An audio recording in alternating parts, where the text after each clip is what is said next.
Hey everyone, S-Dub Nation here, and welcome back to a brand new Arrowverse video here on the channel. I'd like to stop and take the time to rank the DC Legends of Tomorrow seasons from worst to best. Please note that everything I say in this video is just my very own opinion. My list is certainly not the right list, it is just my list, and you can feel free to comment down below your DC Legends seasons ranked. Like, comment, subscribe. Now without further ado, let's get into the ranking. Coming in at last place for me has got to go to Season 1. Now this season suffers from too many characters, and Rip Hunter is a great character to lead the team, and this is the best concept for the show. But the villain just brings this season down a lot, and the fact that the posters show Ray Palmer and the White Canary all around the poster, the show is really not about them until seasons later. And really the main protagonist of this season is actually Hawkgirl and Hawkman. And Hawkgirl is one of the most annoying characters in the show. This season was interesting, but very lackluster. But it's also great to see this group of people, and it's also great to see heroes and villains working together. But this was just a show just to dump out all the characters that they didn't know what to do with onto a show together. So really, it was just pointless. Coming in at number 4 for me is Season 2. Now I know this may be an unpopular opinion, but I'm not that big of a fan of Season 2. I do enjoy the season because of the villains and the characters, and the season is great, don't get me wrong, but I just didn't enjoy it as most people do. It's cool and all, but I'm not a big fan of Rip Hunter becoming evil. But I do love the fact that the team is back together again. It's awesome. We see the Injustice Society of America. We also see the Justice Society of America. This is our first look at Stargirl, our first look at Vixen. Actually, the real Vixen, not the one from Arrow.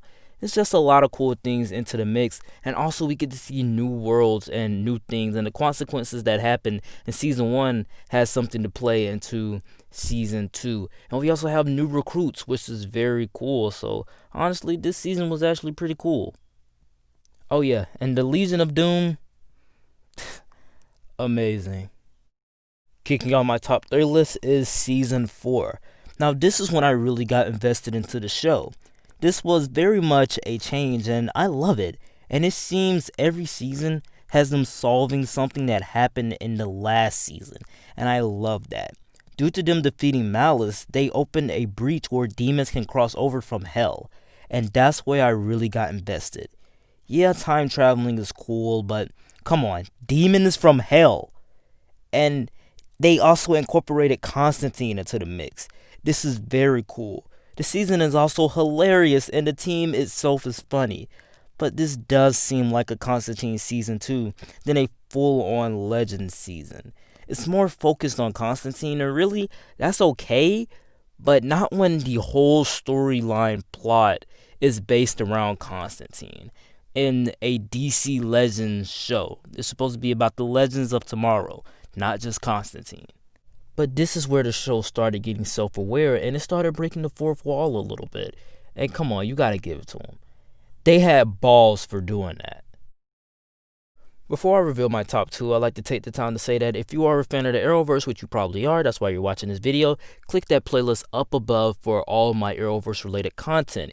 Also, if you're a fan of the MCU, I have a podcast, so click the description down below for the link to the podcast. Without further ado, let's get into my top 2. Our runner-up at number 2 is Season 5. Now, this season is very fun, and I love the fact that at this point, the series know what it is and fully embraces it. It's crazy how fans hate the show now, but this is the best approach to keeping the show fresh and original. The season brings a lot of new arcs for these characters, and all of them are great. But what brings the season down by one is the fact that Ray Palmer's exit was not well handled. And obviously, he already explained this, but come on, his exit was not well handled. He was here since the beginning. He was here since Arrow Season 2. And just like his Superman, his exit was not well earned. And also, Sarah Lance's powers really didn't need to be a big plot point. But honestly, this season was fun. I was never bored, and it's just cool that the series is what it is today. A satire-filled show that breaks the fourth wall a couple times.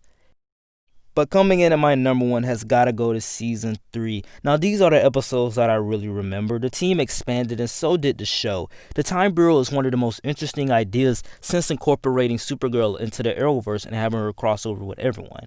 Due to their actions of season 2, they now have consequences and they changed time for the better. And it's also so cool how we see historical figures crossing over to our world and how we see new characters from the future coming into the present day, and I love that aspect. And also, Rip Hunter is back and he's in full Time Master mode. He's not the villain and he's not evil anymore, and to the point where he actually sacrifices himself for the team. Oh yeah, they also have a final battle with friggin' Bebo battling Malice. And Constantine is here too, but as a little sprinkle into the mix. And the consequences of Crisis on Earth X has weight on the characters. This season adds new characters, new storylines, and funnier moments. This is prime DC Legends, and it has to come in at number 1.